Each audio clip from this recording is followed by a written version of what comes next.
Hello, what's up, my fellow entrepreneurs? Welcome back to F the Grind, a podcast all about helping you stop hustling and actually start conquering in your business.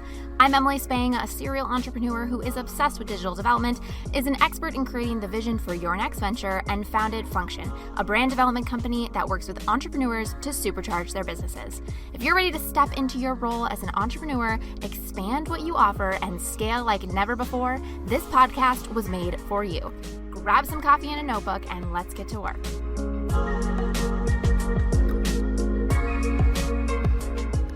Hello, everyone. Welcome to the episode. I have something super special for you today. In this episode, I'm going to go through some of the most asked questions that I get from my clients. And when I say most asked, I mean almost every client I work with asks these questions at some point, whether that's in the discovery call or once we're really working together. So I wanted to make this for you so we could sit down, I could chat with you a little bit, and I can answer some of these questions that you are probably curious about as well. So grab a notebook. There are some great little juicy details in here for you. And I have a cup of coffee. Grab your favorite beverage and let's jump into some of these questions. Okay, the first question that I always get, with no fail, my clients almost always ask this at some point, and that question is, do I really need to start with defining my target customer? Yes, 100 times yes, and I know this can seem like something that maybe isn't important, or maybe it's just a waste of time, but it's honestly one of the most important things that you can do in your business. And if you haven't defined this in your business and you aren't making sales or signing clients, or you feel like you're not being as successful as you could be, this is probably one of the biggest reasons why you're not successful. Okay, so here is a little example for you so you can kind of wrap your mind around why this is important. This is how I like to describe it. So I want you to imagine for a second that you just won the lottery, okay? Like, whoa, this is crazy, so exciting, right?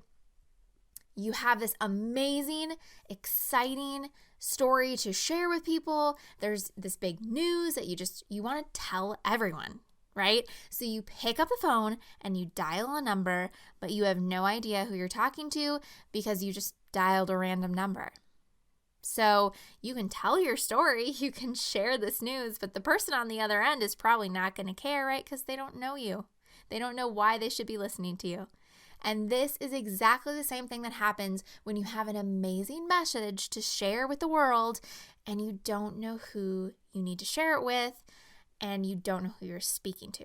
So I always say when you're speaking to everyone, you are literally speaking to no one. So defining this will be pivotal in your business. Now, I know this can seem like a big thing that you have to do.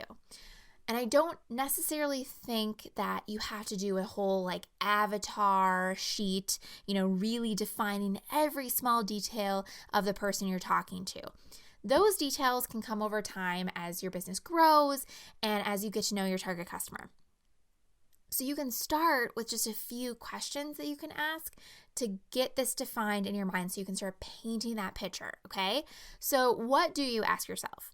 I'm going to give you some of the main questions that I think you should start with to kind of get on the right path and start painting that picture.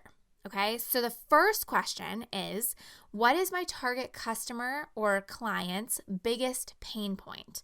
Now, this is the thing that keeps them up at night. So you can also say, what keeps them up at night? What is that thing that they're almost obsessing over? So if you define this, you will be able to speak to your customer and really know who you're speaking to so clearly because you know exactly what you're solving for them. The second question is, what type of person is experiencing this pain point that you just defined in the last question? What does their life look like? Now, this is where you start to see a full picture of who this person is, right? You start to see that they're experiencing this pain point and they're experiencing it maybe in this piece of their life. And what does their life look like around experiencing that? And you can kind of start putting those details together. And as you start connecting with more people and talking to more people and growing your business, these examples and this picture of this target customer, this target client is really going to become so much more clear for you, okay?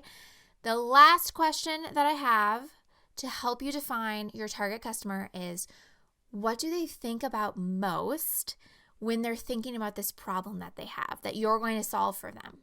Okay, what is the thing that they're always thinking about? What thoughts do they have around this? And when you ask these 3 questions, you can start to see who the person is. And when you start to think about what they're thinking and putting yourself in their shoes of what their life looks like, right, you can start to define that person more. So if you're speaking to, moms who stay home with their kids and maybe have a part-time job, their life is going to look a lot different than, a man who works 40 hours a week and he wants to start his own business, right?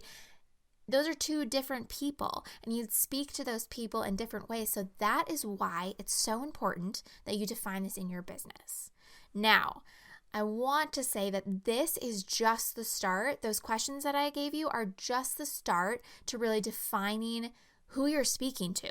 You really should be adding this information to, a document or, a profile that kind of you're creating over time.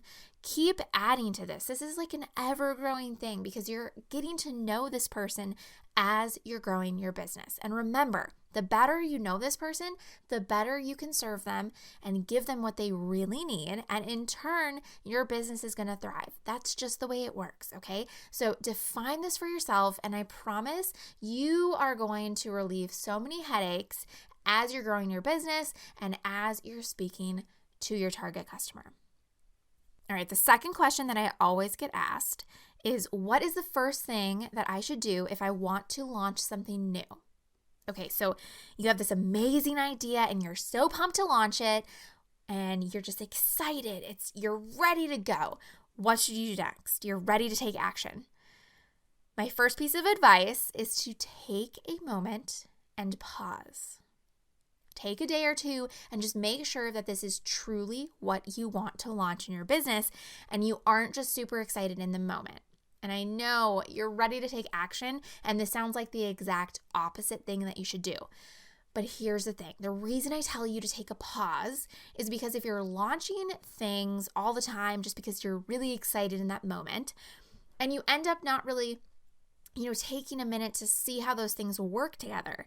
You launch a bunch of products or a bunch of offers that really are not cohesive together. It doesn't give your customer kind of that roadmap of working with you, right? It doesn't give them multiple options because the offers are all over the place, and then they don't really know how to respond to what you offer in your business. And it all comes back to you, guiding your customer through this whole process, through what you offer, okay? So if everything starts to get not very cohesive and your brand starts looking like it's kind of all over the place, your customer's going to get confused. So this is why I tell you to take a second to reflect on what you want to launch.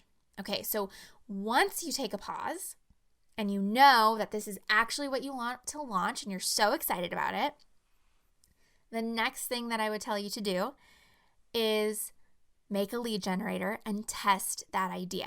Now, if you don't know what a lead generator is, it's a free piece of content that you give to your customer in exchange for their email address. So this could be like an ebook or a short video series, like a 2 or 3, short video series that gives your customer some little bit of value, and it kind of relieves one of those pain points. It gets them on the path of relieving one of their pain points and solving or learning something new, right? So it's a great way to test something and give just a little bit of information to see if people really want this piece of information, if they want to learn this from you. I'm going to give you a little bit of an example so that you can understand how you could apply this in your own business. So for this example, let's say you're a copywriter and you want to launch a membership that teaches people how to write social media copy in their business. Now, you think this is something that a lot of people would be super interested in based off of the clients you've worked with, based off of, the interactions you've had with your audience, and you could really fill up spots in a membership offering this. So to test this out, you can create an ebook, maybe more of like a guide, I guess, that teaches your customers how to craft the perfect weekend social media post. Then this guide can really take them through the steps of how to do this and the things that they should look for, and, giving them some pointers, maybe some worksheets within this guide to creating these posts. And here is the amazing thing about this. If you get a lot of people downloading this free ebook, you now know that this is a topic that people actually want to learn about, and then you can launch your membership feeling even more confident about this topic. And something even better than you feeling confident about the topic, even though that's like an amazing thing to feel as you're launching something, you also now have a group of people who you can sell to, which makes launching so much less stressful, right? Like, think if you test this out and then you get a group of people who actually are interested in this, right? All you have to do is target those people again. You know they're interested in this topic. So just a little hack here, a little pointer for you if you don't know this. When you do this, just make sure you add a tag to anyone who opts into your lead generator so you can email them a slightly different marketing email for your launch since they're warm leads, okay? Because they already want what you're offering. They downloaded your ebook. They want to know this information. So the minute you're like, hey, I have a membership, I'm going to walk you through this, they're going to be in. So use this to your advantage, okay? If you haven't created a lead generator in your business, this will be huge for you, and it is such a great marketing strategy and like testing strategy to see what really, really works in your business. The third question that I always get asked is, do marketing emails even matter? And I know this question ties into the last answer a little bit. We talked about marketing emails just a little bit. Do marketing emails even matter? And yes, they really, really do. And here's why. Even if you post on social media and you have a lot of success there, you don't own your followers, okay? Someone else owns that platform. Even though you're on it all the time, you're interacting, you're cultivating this, amazing community on this platform, you still don't own those followers, right? You don't own that list. But when you send marketing emails and you grow your email list, you own those emails. They are in your database. You can download an Excel spreadsheet with all of these emails and keep them, on your computer or on, your Google Drive, so you have them. So engaging with your audience through marketing emails is huge, and it will honestly really benefit you in the long run, especially if you're in those beginning stages of growing and you're trying to reach more people. Like, having this email list built up in a year, you will thank yourself. You'll be like, oh my gosh, I'm so happy that I took the time to actually engage with my audience in this way, because now you have this whole list of people who are engaging with you and want your content. Now, I want to take a step back here, because when I say marketing emails are important, the first thing people always think is, oh my gosh, I'm going to have to write so many marketing emails. Especially if people feel like they're not that good at, writing emails, this can be really overwhelming. So I want to say that just because marketing emails are important, that doesn't mean you need to send like 3 emails a week, okay? You can start with 1 a month and then increase as you get feedback and you see what works. If you're not sending any marketing emails right now, start with 1 a month. Make that your goal, to craft 1 really amazing marketing email every month, and then go from there.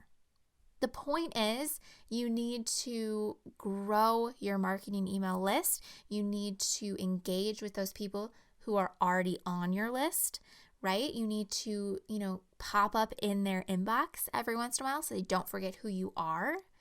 And the great thing about this is too, with the, last question, we were talking about lead generators.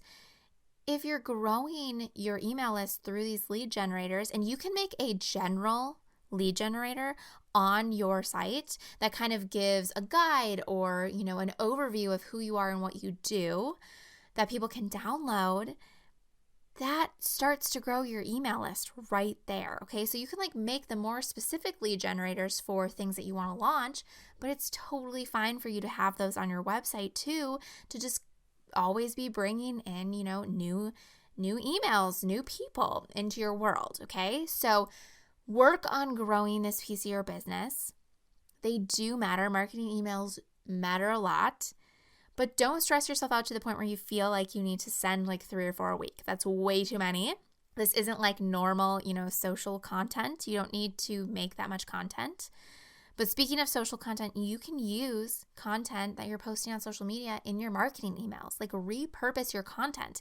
Every single thing doesn't need to be from scratch, okay? So marketing emails matter, and I'm going to challenge you, if you don't send them, to start sending them and just start with one, okay? Start with one and go from there. All right, question number 4. Should I post on every single social media platform? My answer to this is heck no. If you have this expectation for yourself, you're crazy. I don't know how you think you can post on every single one. Take a step back and reevaluate a little bit. Now, I don't mean you're crazy, but that's a lot of content and a lot of places to put your content. So don't have such a high expectation for where you need to be putting your content, okay? That is so much content and engagement to oversee, especially if you're in the beginning stages of starting your business or you're growing and you don't have a whole team. That is so much to oversee. That's 2 full-time jobs, okay? Just take a step back for a second, okay? So my suggestion to any entrepreneur who is really, growing and wants to engage with an audience and post content on a social media platform is to pick one platform and get really, really good at it.